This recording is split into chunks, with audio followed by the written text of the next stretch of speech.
Welcome into PFF TV. I'm Sam Monson. He's Mike Renner. Mike, with 3 weeks of NFL action in the book, it's time to cast our eyes back to the offensive line rankings. You can find all 32 teams on ProFootballFocus.com. Mike has written them all up, but let's go through the top 5 first, and then some more teams of note, teams we can talk about afterwards.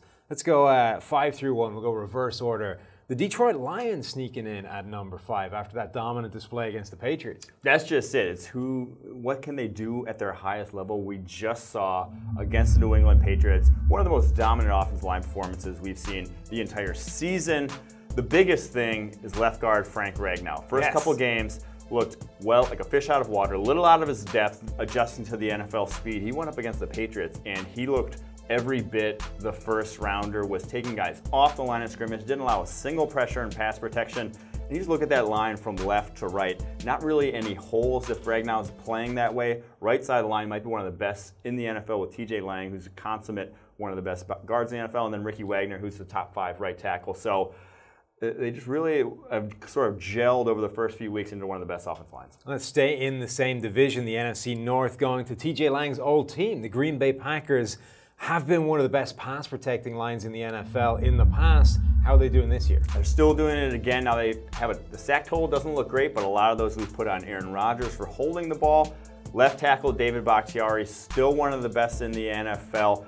The second highest graded pass protecting left tackle in the league so far. And then right tackle Brian Bulaga looks a little better. He got hurt again now. Hopefully he comes back healthy, but he went up against Khalil Mack and Daniel Hunter in back-to-back weeks and held his own. That's a tough matchup for anyone, so I think they belong in the top 5. Number 3, we've got the Philadelphia Eagles, longtime #1 offensive line in the NFL. They're slipping, Mike, but it's only number 3, so it's not too big a crisis. They're not slipping by that much. A lot of it is because Jason Peters' injury week 2 robbed him of some time, and they have Big V in there who not nearly on Peters' level, but they just go 5 across better than anyone else in the NFL. Stefan Wisniewski, their left guard, would probably be the best offensive lineman on a handful of teams in the bottom of our list here. He's their worst offensive lineman, and that's not even a debate there. So they have the elite talent, they have the depth. There's really no doubting the Philadelphia Eagles. It's sort of just a quirk right now that they're at number 3. At number 2, we've got the Denver Broncos, the first AFC, the only AFC team in the top 5 of this list. How's Denver's offensive line? Yeah, last week Garrett Bowles got worked, but the first 2 weeks he was doing great, but did not do well against the Ravens. Penalties have been an issue for him, but the big story here is the fact that the right side of the line looks night and day from what we saw last year.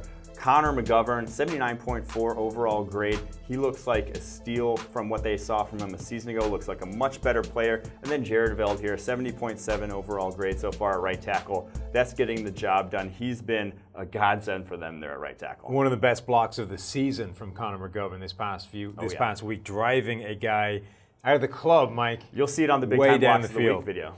Number 1, though, the #1 offensive line in the league. Is this for the second week running now?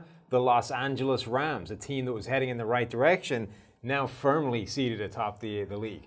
One of the things is they have not played a great defensive line yet, but you can only really block the guys in front of you, and they've been not just blocking the guys in front of them, absolutely dominating the guys in front of them. Highest grade left tackle in the league, and Andrew Whitworth, he seems to make dominant blocks again and again. He might be able to play till he's 40, the ageless wonder there. And the big story here, though, right guard Austin Blythe, who was just supposed to be filling in for Jamon Brown, he took his job. He has an 83.1 overall grade, the highest graded player on this offensive line, has made an appearance on our big time blocks of the week a couple times already.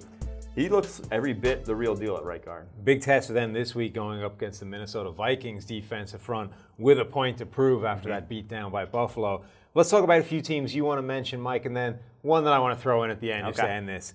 Number 13, the Pittsburgh Steelers, another team that was right at the top of this rankings for a long time. They have slipped. Yeah, they've slipped a little bit. Part of that is that they don't have Dave DeCastro at right guard anymore, but the fact of the matter is, the guy who's filling in from, B.J. Finney, has actually been their highest graded player along that offensive line. So that's not a good thing. The guys who were the consummates there, left guard Ramon Foster, left tackle Alejandro Villanueva, have not been playing up to snuff.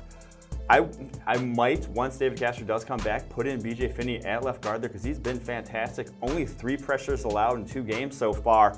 The rest of the guys, though, along that offensive line just aren't getting the job done. Continuing this theme, though, of erstwhile great offensive line slipping down this rankings, number 26 with the Oakland Raiders offensive line. Again, they used to be in the top 5. Used to be in the top 5. They get by a lot on the fact that Derek Carr has a super quick release, always gets the ball out of hand quickly, but what we've seen from Donald Penn at right tackle, even with that quick release, has not been good whatsoever, and it goes back to one of our least favorite things, switching a guy from left side to right side or vice versa. It's not as easy as it looks. They sprung it on him in training camp. He had 24 snaps and is over a decade in the NFL at right tackle in his entire career.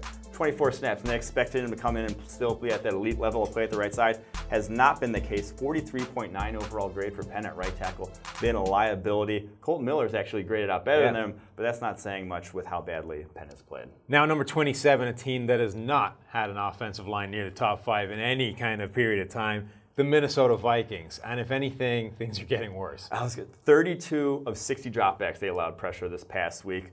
Mike Remmers and Riley Reif combined for 20 pressures between the 2 of them. That's left tackle Riley Reif, right guard Mike Remmers. That's those 2 guys that they paid a lot for in free agency, hoping that they would come in and fix this line.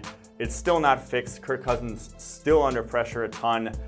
I don't know if there's an answer here is the other issue. That 20 total pressures is like double the amount that the average offensive line gives up in the course of a game. So that is a monster number.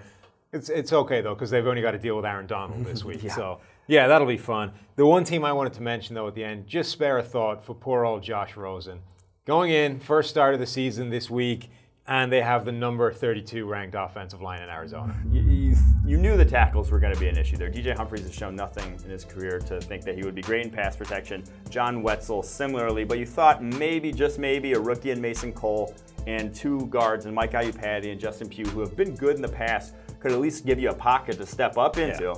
That hasn't been the case. Iupati and Pugh just look like different players after all the injuries they've suffered in recent years. The highest graded player on this offensive line, John Wetzel, at 63.7.